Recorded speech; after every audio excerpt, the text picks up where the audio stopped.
కొన్నిసార్లు మనం పలానా వాడు చాలా తెలివిగల్లోడు, పలానా అమ్మాయి చాలా తెలివిగల అమ్మాయి, తనకు మార్కులు వచ్చాయి కాబట్టి తెలివితేటలు ఉన్న అమ్మాయి, తను ఆడుకునేటప్పుడు అవతల వాడిని మోసం చేశాడు కాబట్టి తెలివిగల్లోడు, ఇలాంటి మాటలు మనం అవతల వాళ్ళ తెలివితేటల గురించి వర్ణించేటప్పుడు వింటూ ఉంటాం. జనరల్గా మనం వాడుతూ ఉంటాం కూడా. తెలుగులో వచ్చేసరికి తెలివితేటలు అనేది ఆ సందర్భాన్ని బట్టి మనకి అర్థం మారుతూ ఉంటుంది. కానీ ఇంగ్లీష్లోకి వచ్చేసరికి మన వాళ్ళు పూర్తి తెలుగులో ఎలాగో మాట్లాడరు కాబట్టి ఇంగ్లీష్లో వచ్చేసరికి తెలివితేటల గురించి మాట్లాడేటప్పుడు చాలా కొద్ది మాటలు మాత్రమే, చాలా కొద్ది పదాలు మాత్రమే వాడుతూ ఉంటారు. వాటిల్లో మొదటిగా నాలెడ్జ్ అనేది ఒకటి. వీడు చాలా నాలెడ్జ్ ఉన్నాడు, అది తెలివితేటలతో సంబంధించింది అనుకుంటూ ఉంటారు. తర్వాత ఇంటెలిజెంట్, వీడు చాలా ఇంటెలిజెంట్ అండి, మావాడు చాలా ఇంటెలిజెంట్ అండి, ఇలా అంటూ ఉంటారు. ఇంకొకటి టాలెంటెడ్, మంచి టాలెంటెడ్ వాడు, వాడికి చాలా మంచి మార్కులు వచ్చాయి, చాలా టాలెంటెడ్, లేదా వాడు మంచి జాబ్ కొట్టాడు, మంచి టాలెంటెడ్ అని అంటూ ఉంటారు. ఇంకోటి వచ్చేసి క్లెవర్, మావాడు క్లెవర్ స్టూడెంట్ అండి, స్కూల్లో కూడా మంచి మార్కులు వస్తాయి, బాగా చదువుకుంటాడు, ఇలాంటి మాటలు అంటూ ఉంటారు. జనరల్గా ఎన్ని తీసుకొచ్చినా సరే నేను మార్కుల గురించి ఎందుకు చెప్తున్నాను, ఉద్యోగం గురించి ఎందుకు చెప్తున్నాను అంటే, క్లెవర్ అని కానీ, నాలెడ్జ్ అని కానీ, లేదా ఇంటెలిజెంట్ అని కానీ, లేదా టాలెంటెడ్ అని కానీ అవతల వాళ్ళ తెలివితేటలని మనం వర్ణించేటప్పుడు, అంటే వాళ్ళ గురించి మనం చెప్పేటప్పుడు ఉపయోగిస్తూ ఉంటాం.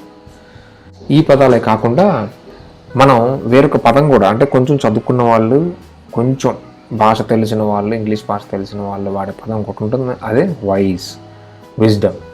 అంటే ఇంటెలిజెన్స్ కాదు, నాలెడ్జ్ కాదు, క్లెవర్ కాదు, టాలెంట్ కాదు, విజ్డమ్ అని యూజ్ చేస్తూ ఉంటారు. మీరు అప్పుడప్పుడు ఈ పదాలన్నింటినీ చదువుతూ ఉంటారు, సోషల్ మీడియాలో వచ్చే పోస్టులలో చూస్తూ ఉంటారు. చాలా మటుకు ఒక్కసారి మనం తప్పుగా ఉపయోగిస్తూ ఉంటాం.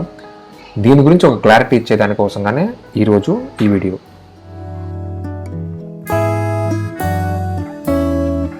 సరే, ముందుకెళ్ళిపోదాం. మొదటిగా నాలెడ్జ్ అంటే ఏందో చూద్దాం. నాలెడ్జ్ అంటే ఏంటి అంటే, మీరు బాగా పుస్తకాలు చదువు లేదా మీ ఎక్స్పీరియన్స్ నుంచో, అంటే జనరల్గా నాలెడ్జ్ అనేది ఫస్ట్ పుస్తకాలు లేకపోతే సినిమాలు చూడటం వలన, నలుగురితో మాట్లాడటం వలన, కొంచెం అన్నీ తెలుసున్న వాళ్ళు, తెలివిగల వాళ్ళ మధ్యన ఉండడం వలన వచ్చేదానికంటే మీ ఎక్స్పీరియన్స్ వల్ల వస్తుంది. అంటే ఒక రకంగా ఎగ్జాంపుల్ చెప్పాలంటే, ఆది మానవుడికి నిప్పు అనేది కాలుతుందని ఎప్పుడు తెలుస్తుంది? తను ఆ నిప్పుని తాకినప్పుడు, ఓహో అంటే ఇట్లా వేడిగా అనిపించింది, అంటే ఒక రకమైన సెగ అనిపించినప్పుడు మనం దాన్ని ముట్టుకుంటే కాలుతుంది అనేది తెలుస్తుంది. అట్లా నాలెడ్జ్ అనేది ఇట్లా పెంపొందుతుంది. జీవితం మొత్తంలో మనం ఈ విధంగా ప్రాక్టికల్గా నాలెడ్జ్ నేర్చుకోవడం అంటే మన జీవితం సరిపోదు. అందుకనే మనం జనరల్గా పుస్తకాలు చదువుతూ ఉంటాం, ఇంటర్నెట్లో ఆర్టికల్స్ చదువుతూ ఉంటాం. నాలెడ్జ్ అంటే మనకి తెలియనిది ఏం కాదు, అది జ్ఞానం. నాలెడ్జ్ అంటే జ్ఞానం కదా. ఈ జ్ఞానం అంటే మనకి తెలివితేటలు కాదా అంటే, జ్ఞానానికి తెలివితేటలకి డిఫరెన్స్ ఉంది. అది ఏ విధంగా అంటే, నాలెడ్జ్ అంటే జస్ట్ మీరు ఒక విషయం గురించి తెలుసుకోవడం, అంటే నిప్పు కాలుతుందని, లేదా మనకి యుఎస్లో కరోనా కేసులు ఎక్కువ ఉన్నాయని, లేదా ఇండియాలో పెరుగుతున్నాయని, ఇలాంటివన్నీ ఉంటాయి. కోవిడ్ అంటే కరోనా వైరస్ అని అంటారని. ఇదంతా ఏంటంటే ఒక రకమైన నాలెడ్జ్. సో అంటే మీరు తెలుసుకుంటున్నారు అంతే, అంటే మీరు ఒక దాని గురించి తెలుసుకుంటున్నారు అని అర్థం. అట్లా కాకుండా ఇంటెలిజెంట్ అని వాడుతూ ఉంటారు. అది ఎప్పుడు వాడాలి? ఇంటెలిజెన్స్ అంటే జనరల్గా తెలివైన, అంటే ఇంటెలిజెన్స్ అంటే తెలివితేటలు. ఇదే రకమైన తెలివితేటలు. ఇందాక నుంచి తెలివితేటలు అని వాడుతూ ఉన్నాం, కానీ ఇది ఏ రకమైన తెలివితేటలు అని ఆలోచిస్తే, ఈ తెలివితేటలు ఏంటి అనేది మనకు తెలిసిన నాలెడ్జ్ ఏదైతే ఉందో ఆ నాలెడ్జ్ని ప్రాసెస్ చేయడం అంటే ఉన్న తెలిసిన విషయాల్ని ఉపయోగించుకొని అది ఏ విధంగా మనం ఆ సందర్భాని కోసంగా ఉపయోగించాల్సి ఉంటుంది అని తెలియడమే ఇంటెలిజెన్స్. మీకు ఒక బ్లంట్ ఎగ్జాంపుల్, ఒక ఫెయిర్ ఎగ్జాంపుల్ ఒకటి చెప్పాలి అంటే, రోబో సినిమా చూసుంటారు కదా. ఆ రోబో అనేది ఆర్టిఫిషియల్ ఇంటెలిజెన్స్ అంటారు. అంటే ఆర్టిఫిషియల్గా తనకి తను సెన్స్ చేసింది, అంటే కెమెరా లెన్సెస్, తనకున్న కళ్ళ లాంటి లెన్సెస్ ద్వారా, తనకున్న మైక్ లాంటి చెవుల ద్వారా విని అర్థం చేసుకున్న దాన్ని ఏ విధంగా బయటకి అవుట్పుట్గా పంపించాలి, ఏ విధంగా మాట్లాడాలి, ఏ విధంగా బిహేవ్ చేయాలి అని తెలియడం అనేది మనం, అంటే మనిషి ఇన్పుట్ లేకుండా, అంటే మనిషి ఇన్స్ట్రక్షన్స్ లేకుండా తనకి తానుగా తెలుసుకుంటుంది కాబట్టి ఆర్టిఫిషియల్ ఇంటెలిజెన్స్ అని అంటాం. అలాగే మనిషి కూడా ఇక్కడ రోబోట్ కాబట్టి ఆర్టిఫిషియల్ అంటున్నాం. మనిషి కూడా తనకు తెలిసిన జ్ఞానాన్ని, లోక జ్ఞానం ఇట్లా అంటుంటారు కదా, లోక జ్ఞానం తెలియదు వీడికి ఇట్లా అంటే మొత్తం ప్రపంచాన్ని ఏంటి, ప్రపంచం ఎలా ఉంది తెలుసుకొని దానికి అనుగుణంగా ప్రవర్తించడం, దాన్ని మనం ఇంటెలిజెన్స్ అని అంటాం. Next talent. టాలెంట్ అంటే ఏంటంటే ప్రతిభ. ఇక్కడ టాలెంట్ అంటే ఏంటంటే పాటలు పాడడం, డ్యాన్స్ చేయడం, ఏమి రాకపోయినా సరే మేనేజ్ చేస్తారు చూసారా, ఇలాంటి టాలెంట్ కూడా ఉంటుంది కొంతమందికి మరీ వెరైటీ టాలెంట్లు ఉంటాయి. అవి మనం మాట్లాడవలసుకోవాల్సిన అవసరం కూడా లేదు. చూడండి, ఇతనిలాగా ఒకే చేత్తో ఎన్నో గుడ్లు మొత్తం పట్టుకోవడం, ఇట్లా బెండ్ అయిపోవడం ఫ్లెక్సిబుల్గా, ఇలాంటివన్నీ టాలెంట్స్ అనమాట. అంటే టాలెంట్స్ అంటే ఏంటి అంటే కొంతమందికి పుట్టుకతోనే ఒక ఇంట్రెస్ట్ కలిగి, అంటే వెరీ ఎర్లీ స్టేజ్లో, అంటే మరీ తప్పటడుగులు వేసే టైంలో వాళ్ళు ఎక్స్పోజ్ అయిన ఎన్విరాన్మెంట్, వాళ్ళు చూసే చుట్టుపక్కల ఉన్న పరిసరాలు బట్టి వాళ్ళకు ఒక రకమైన కొన్ని విషయాలలో ఒక రకమైన జిజ్ఞాస ఏర్పడుతుంది, ఒక ఇంట్రెస్ట్ ఏర్పడుతుంది. వాటిని బిల్డప్ చేసుకుంటూ వచ్చేస్తారు. అది వీటిని మనం తెలుగులో ఇంకో మాటలో చెప్పాలి అంటే అభిరుచి అని కూడా అంటాం. అభిరుచి అంటే ఏంటి అంటే మనం చిన్నప్పటి నుంచి వాళ్ళు ఎక్స్పోజ్ అయిన ఎన్విరాన్మెంట్ అనుకున్నాం కదంటే వాళ్ళు నివసించిన పరిసరాలలో వాళ్ళకి నచ్చిన ఒక విషయం మీద జిజ్ఞాస పెంచుకొని ఆ విధంగా తయారవ్వాలి అనుకొని వాళ్ళు ఏదైతే ఆ ఇంట్రెస్ట్ డెవలప్ చేసుకుంటారో దాన్ని టాలెంట్ అంటాం. అంటే టాలెంట్ అంటే ఒక్కోసారి పుట్టుకతోనే కొంతమంది టాలెంట్ ఉంటుంది, కరెక్టే. ఇప్పుడు పాటలు పాడే వాళ్ళకి కొంతమందికి వాయిస్ ట్రైన్ చేయాల్సిన అవసరం ఉండదు. వాళ్ళకి ఇన్నర్గా వోకల్ కార్డ్స్, అంటే మనకి గొంతులు ఉంటాయి కదా, వోకల్ కార్డ్స్ ఉన్న అరేంజ్మెంట్ ఎలా ఉంటుంది అంటే పుట్టుకతోనే వాళ్ళకి ఆ టాలెంట్ని బయట పెట్టుకునేందుకు అనుగుణంగా ఉంటుంది. ఈ టాలెంట్ అనేది ఒక్కోసారి మనం తప్పుగా అర్థం చేసుకుంటూ ఉంటాం. మనకి అభిరుచి అనేది లేకపోతే ఎంత మంచి బయోలాజికల్గా మనకి పుట్టినప్పుడు మనకి వచ్చే కొన్ని ఫీచర్స్ ఉంటాయి కదా, మంచి వాయిస్, మంచి అంటే మంచి అందం, అలాంటివి ఉపయోగపడవు. నాకు ఫ్రెండ్ ఉన్నాడు, అతని ఫ్రెండ్ అతను ఉన్నాడు. మేము ముగ్గురు ఒకసారి కలవాల్సి వచ్చింది. వాళ్ళు మా ఫ్రెండ్ తన ఫ్రెండ్ కలిసి ఇద్దరు కానిస్టేబుల్ ఎగ్జామ్కి ప్రిపేర్ అవుతున్నారంట. అతను నాతో మాట్లాడటం, నేను ఫస్ట్ సారి పరిచయం అయ్యాను. నా జిజ్ఞాస ఏంటో, నా ఇంట్రెస్ట్ లేదో అతనికి తెలియదు. అతను ఉచిత సలహా ఏమి ఇస్తున్నాడు, నువ్వు హైట్ ఎక్కువ ఉన్నావు కదా, నువ్వు ఎందుకు ట్రై చేయకూడదు, నీకు ఈజీగా వచ్చేస్తుంది ఏమన్నమాట నిజమేమో, కానీ మనకి జిజ్ఞాస ఉండాలి కదా. నేను హైట్ ఉండడం నా టాలెంట్ కాదు. నా టాలెంట్ ఏంటి అంటే నాకు ఇంట్రెస్ట్ దేని మీద ఉందో దాని మీద నేను ఎప్పుడైతే నైపుణ్యం నేను చూపిస్తున్నానో అది నా టాలెంట్ అవుతుంది. సో టాలెంట్ అనేది మీకు అంటే హైట్ ఉన్నాడు కాబట్టి పోలీస్ ప్రిపరేషన్స్కి వెళ్ళాలి, పోలీస్ జాబ్కి వెళ్ళాలి, మంచి వాయిస్ ఉంది కాబట్టి పాటలు పాడాలి, టాలెంట్ ఉంది కానీ వాళ్ళకి ఇంట్రెస్ట్ లేకపోతే దాన్ని మనం యూజ్ చేయలేం. సో ఇట్లనే మనకి ఎగ్జామ్స్ ప్రిపేర్ అవుతున్న పిల్లల గురించి మాట్లాడేటప్పుడు మంచి టాలెంటెడ్ అంటారు. టాలెంట్ అంటే ఏ విధంగా టాలెంటెడ్, ఎగ్జామ్స్ రాయడంలో టాలెంటెడా, ప్రిపేర్ అవ్వడంలో టాలెంటెడా, ఇది అనేది మనం మిస్ అవుతుంటాం. కాబట్టి మీరు నెక్స్ట్ టైం పిల్లలు అనేటప్పుడు, లేదా ఒక వ్యక్తి ఎవరన్నా జాబ్ కొట్టినప్పుడు, క్యాంపస్లో జాబ్ కొట్టినప్పుడు, లేదా ఇంటర్వ్యూకి వెళ్ళి జాబ్ కొట్టినప్పుడు టాలెంట్ అని మిస్యూజ్ చేయొద్దు ఈ వర్డ్ని. వాళ్ళు పడే కష్టం వేరుంటుంది. ఒక పిల్లోడు ఎగ్జామ్ రాసినా సరే, లేదా ఒక అతను ఉద్యోగం తెచ్చుకున్నా సరే, తను పడే కష్టం వేరుంటుంది, తను ప్రిపేర్ అయ్యే ప్రిపరేషన్కి ఒక విలువ ఉంటుంది.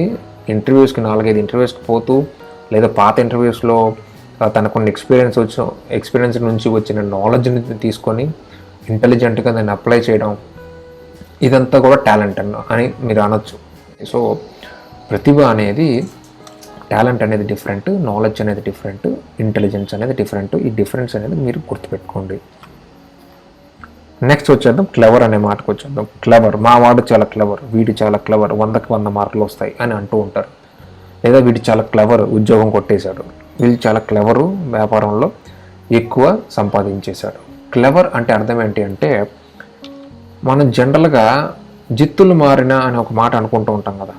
అంటే నక్కల గురించి చెప్పేటప్పుడు జిత్తులు మారిన అంటే ఇక్కడ నెగిటివ్ వర్డ్ కాదు, తనకి క్యాపబిలిటీ లేకపోయినా సరే ఆ పని చేసుకోగలిగిన తెలివితేటలు ఉండగలగడం. మీరు టామ్ అండ్ జెర్రీ చూస్తూనే ఉంటారు. ఈ ఎపిసోడ్ మీకు గుర్తుంటే కనుక ఇక్కడ టామ్ జెర్రీని పట్టేసుకుంటాడు.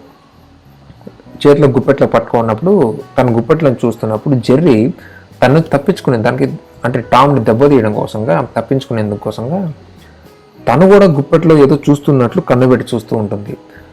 బాగా ఇంట్రెస్ట్ అంటే ఏం చూస్తుందా జెర్రీ ఏం చూస్తున్నాడా అని ఇంట్రెస్టెడ్గా ఉన్న టామ్ ఏం చేస్తాడంటే ఏం చూస్తున్నాడా అని చెప్పేసి కన్ను కొంచెం దగ్గరగా పెట్టి జెర్రీ కంట్లో చూడడానికి ప్రయత్నిస్తాడు. దాని వైపే ఆ చేయి వైపే చూపిస్తూ జెర్రీ లాగి పెట్టి కంట్లో కొట్టి తప్పించుకొని పారిపోతుంది. అంటే ఇక్కడ పారిపోవడం మాత్రమే తన ప్రథమ లక్ష్యం కాదు. పారిపోవడం అంటే ఎట్లా కొట్ల చేయి తెరిచిన వెంటనే పారిపోవచ్చు, కానీ తన్ని పట్టుకున్నందుకు పగ తీర్చుకొని పారిపోవాలి అనుకుని చూసారా, అది క్లెవర్నెస్.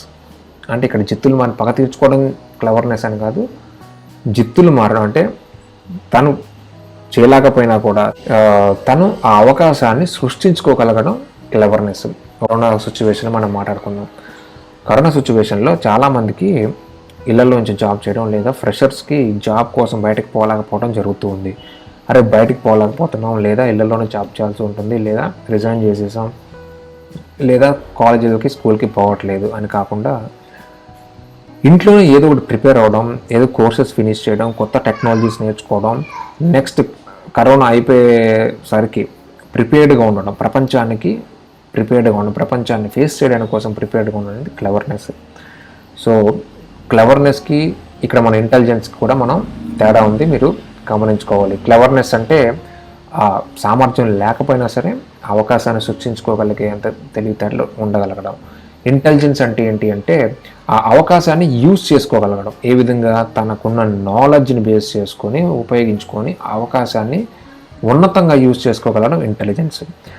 ఆ ఉన్నతంగా యూజ్ చేసుకోగలిగే ఆలోచన తీరుంది చూసారా, అది టాలెంట్. అర్థమైందనుకుంటాను క్లారిటీగా.